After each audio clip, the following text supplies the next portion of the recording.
Hello friends, welcome back again on GRD classes. ठीक है, I am your teacher Vishali Kaur. हम दोबारा मिल रहे हैं। लास्ट लेक्चर में हम लोगों ने डिस्कस किया था तीन फेजेस कौन कौन से होते हैं सर्कुलर फ्लो ऑफ इनकम के। ठीक है, आज हम फर्दर मूव कर रहे हैं टू सेक्टर इकोनॉमी के बारे में, जब सर्कुलर फ्लो ऑफ इनकम दो सेक्टर इकोनॉमी में कंसीडर किया जाता है। ठीक है, अब आप क्वेश्चन पूछेंगे कि मैम ये टू सेक्टर का मतलब क्या है? टू सेक्टर का मतलब क्या? ठीक है, बेसिकली होता क्या है, हमारी इकोनॉमी में काफी सारे एरियाज होते हैं, काफी सारे सेक्टर्स होते हैं जहाँ पे इकोनॉमी एग्जिस्ट करती है।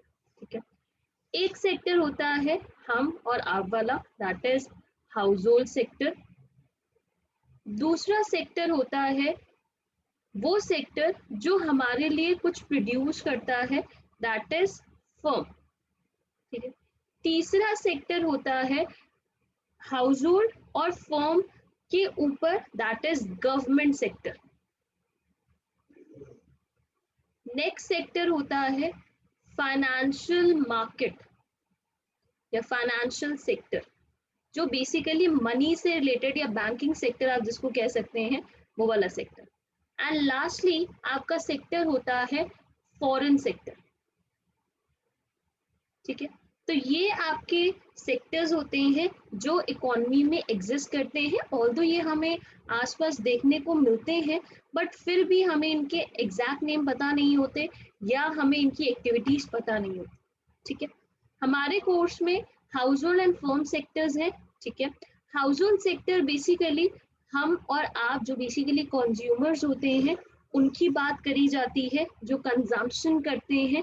ठीक है, फर्म सेक्टर होते हैं वो सेक्टर जो प्रोड्यूस करते हैं, प्रोडक्शन सेक्टर या प्रॉफिट अर्नर्स कह सकते हैं आप, वो वाले सेक्टर्स होते हैं। तो हमें बेसिकली इन दो सेक्टर्स के बारे में पढ़ना। ठीक है, टू सेक्टर इकोनॉमी को समझने के लिए हम यहाँ पे इंट्रोड्यूस करेंगे एक नया तरीका for understanding the house hold and firm sector. ठीक है, कैसे इन दोनों सेक्टर्स के बीच में मूवमेंट्स होती है, कैसे इन दोनों सेक्टर्स के बीच में ट्रांजैक्शन टेक प्लेस करती है, उसको हम बेसिकली यहाँ पे समझने वाले। ठीक है जी, आई होप कि आपको ये पिक्चर दिख रही होगी। ठीक है, तो इस सेक्टर में आप देखें कि ये जो है, दिस इज हाउस होल्ड, हम लोग। ठीक है,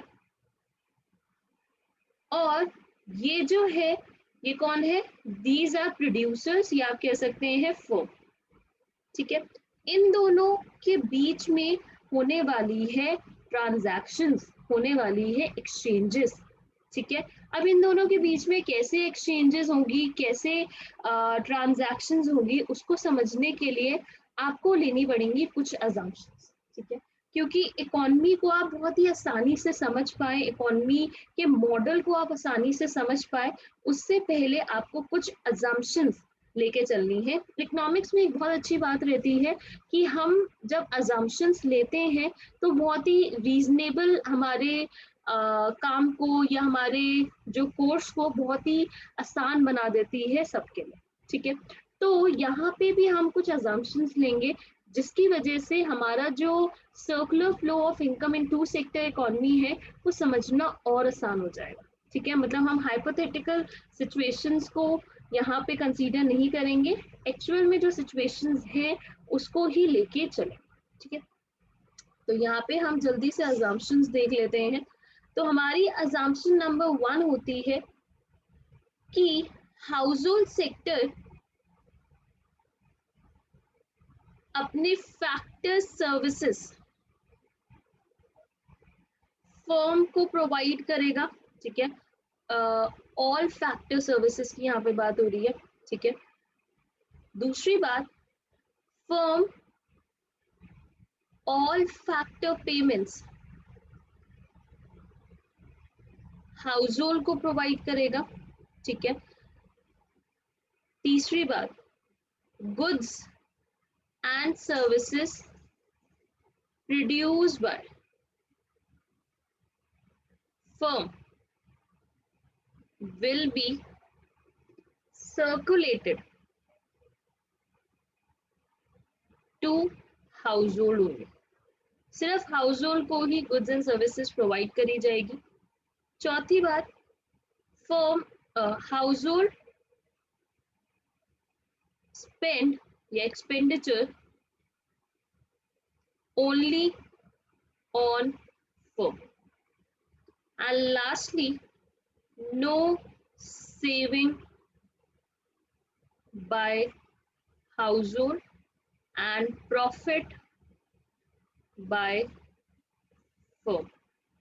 ठीक है, ना ही कोई सेविंग होने वाली है, ना ही प्रॉफिट में से कोई सेविंग होने वाली है, ना ही कोई प्रॉफिट अर्न होने वाला है। ठीक है, तो यहाँ पे हम ये बहुत सिंपल इकोनॉमी की यहाँ पे बात कर रहे हैं कि हमने हमारे जो हाउस होल्ड सेक्टर है वो फैक्टर सर्विसेज सारे फर्म को देने वाले हैं।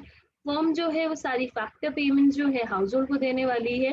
गुड्स एंड सर्विसेज जो भी प्रोड्यूस करेगा फर्म वो सिर्फ हाउस होल्ड को बेचेगा। फर्म जो भी हाउस होल्ड जो भी एक्सपेंडिचर करेगा वो फर्म के ऊपर करने वाला है और यहाँ पे कोई सेविंग नहीं है। ठीक है, जैसे हमने 3 फेजेस में पढ़ा था कि इकोनॉमी में 3 फेजेस होते हैं और उन तीनों फेजेस में हमें कुछ ना कुछ समझने को मिलता है। सबसे पहली चीज समझने को मिलती है कि यार सबसे पहली एक्टिविटी होती है प्रोडक्शन की। कौन सी एक्टिविटी होती है आपकी? प्रोडक्शन की एक्टिविटी होती है। फिर आप करते हैं इनकम को जनरेट एंड लास्टली आप करते हैं यहाँ पे एक्सपेंडिचर।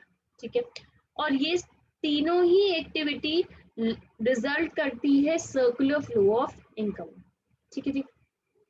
दूसरी बात जो आपको यहाँ पे समझनी है वो ये है कि circular flow of income in 2 sector model में कुछ नए टर्म्स आपने देखे होंगे। एक है आपका फैक्टर सर्विसेज, फैक्टर पेमेंट। ठीक है, तो ये नए टर्म्स हैं आपके लिए जो इंट्रोड्यूस हुए हैं। क्या है इनका मतलब ये समझते हैं। सबसे पहले हम बात कर लेते हैं फैक्टर सर्विसेज की। ठीक है, तो यहाँ देखो फैक्टर सर्विसेज का मतलब होता है कोई भी चीज मेहनत से जब कमाई जाए, मेहनत करके जो मेहनत कर पाए उनको फैक्टर सर्विसेज कहते हैं। जो सर्विसेज जिनमें मेहनत लगे, ठीक है, उनको फैक्टर सर्विसेज कहते हैं। और इन्हीं फैक्टर सर्विसेज से मेहनत करने के बाद जो आपको इनकम अर्न हो उन्हें फैक्टर पेमेंट कहते हैं। ठीक है, दोबारा समझो। फैक्टर सर्विसेज का मतलब है आपने एक मेहनत करी, ठीक है, आप मेहनत कर सकते हैं, आप लेबर होंगे। ठीक है, लैंड आपकी फैक्टर सर्विसेज होंगी। क्यों? क्योंकि लैंड के ऊपर बिल्डिंग बनेगी और बिल्डिंग के अंदर प्रोडक्शन होगी।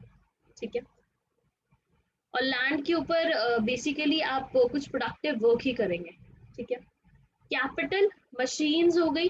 ठीक है, उनका आप प्रोडक्टिव यूज करने वाले हैं, इफेक्टिव यूज करने वाले हैं ताकि कोई ना कोई नई चीज प्रोड्यूस हो।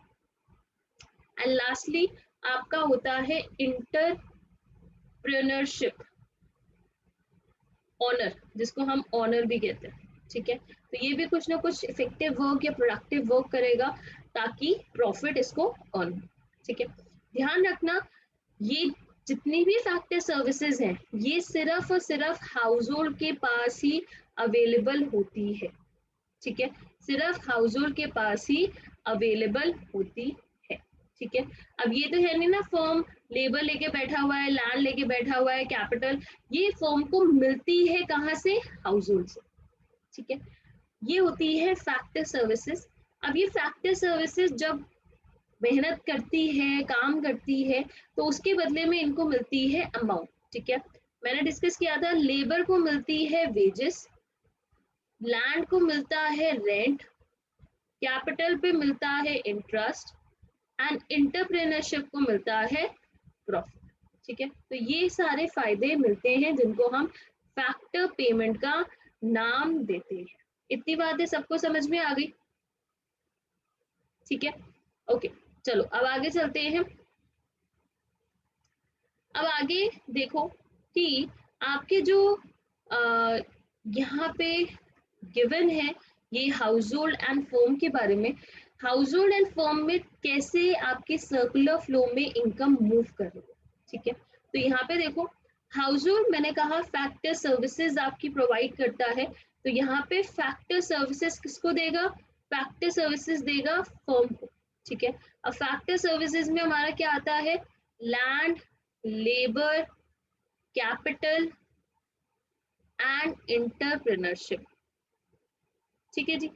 अब जब फैक्टर सर्विसेज ये प्रोवाइड करेगा तो फर्म को फ्री में तो नहीं देगा, फर्म उसके बदले में देगा फैक्टर इनकम, फर्म उसके बदले में देगा फैक्टर इनकम। अब फैक्टर इनकम कौन सी होगी, रेंट, आपकी लेबर के ऊपर मिलेगा वेजेस, कैपिटल के ऊपर मिलेगा इंटरेस्ट एंड प्रॉफिट, ठीक है। तो ये आपकी होगी फैक्टर इनकम, ठीक है जी।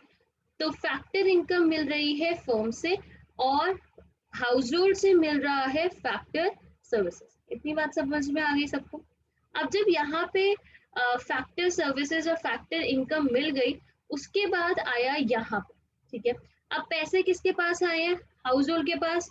हाउस होल्ड के पास जब पैसा आ गया है तो वो क्या करेगा, हमारा कौन सा नेक्स्ट फेज है, एक्सपेंडिचर। इनकम जनरेशन के बाद कौन सा होता है, एक्सपेंडिचर, ठीक है। तो यहाँ पे फर्म के ऊपर हाउस होल्ड क्या कर रहा है, एक्सपेंडिचर, ठीक है, खर्चा कर रहा है। अब मैंने कहा था पैसा अब एक्सपेंडिचर करने के बाद फिर से पैसा किसके पास गया, फर्म के पास, ठीक है। फर्म फ्री में तो कोई चीज किसी से पेमेंट नहीं लेगा, ये एक्सपेंडिचर अगर कोई कर रहा है तो फर्म को उसके बदले में देगा गुड्स एंड सर्विसेज, ठीक है। तो इस तरीके से circular flow of income move करता है, जिसमें आपका हाउस होल्ड और फर्म ये दो आपके किरदार होते हैं, ठीक है। हाउस होल्ड पहले देता है फैक्टर सर्विसेज और बदले में लेता है फैक्टर पेमेंट। अब जब फैक्टर पेमेंट्स आ जाती है तो अब करेगा गवर्नमेंट, हाउस होल्ड जो है वो करेगा फर्म के ऊपर खर्चा, दैट इज एक्सपेंडिचर, और बदले में ले लेगा जो भी फर्म प्रोड्यूस कर रहा है गुड्स एंड सर्विसेज, ठीक है। सिंस हमने इकोनॉमी को बहुत सिंपलर माना है, कोई सेविंग नहीं हो रही है, कोई प्रॉफिट अर्न नहीं हो रहा है, इसलिए इसको समझना काफी आसान हो जाता है, ठीक है।